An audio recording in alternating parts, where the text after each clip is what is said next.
Tsunami हो या तूफान, ये तो दुनिया के अलग-अलग क्षेत्रों में आते रहते हैं, लेकिन आज बात करेंगे एक ऐसे तूफान के बारे में जिसमें करीब 2 लाख से ज़्यादा लोगों को अपनी जान गँवानी पड़ी। आखिर ऐसा क्या था उस तूफान में जिसकी वजह से इतने ज़्यादा लोग मारे गए? आइए जानते हैं इस वीडियो में।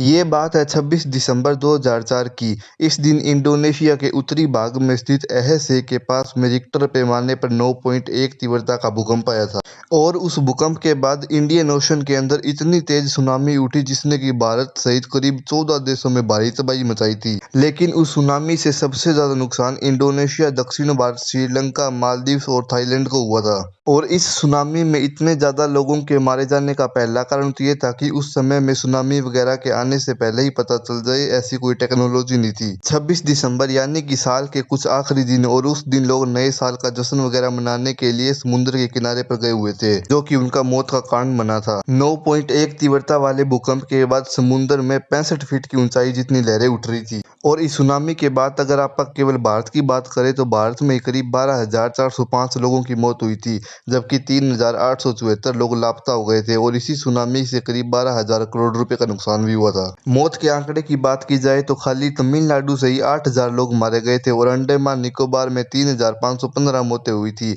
इसके अलावा पुडुचेरी में 599, केरल में 177 और आंध्र प्रदेश में 107 मौतें हुई थी। वही अगर बात करी जाए इंडोनेशिया की तो वह सुनामी का मेन सेंटर था, इसलिए सबसे ज्यादा मौतें यहीं हुई थी। यहाँ करीब 1,28,000 लोग मारे गए थे और 37,000 से ज्यादा लोग लापता हो गए थे। और उस समय सुनामी के दौरान पानी की लहरें करीब करीब 800 किलोमीटर प्रति घंटा की स्पीड से समुद्र के किनारों से टकरा रही थी।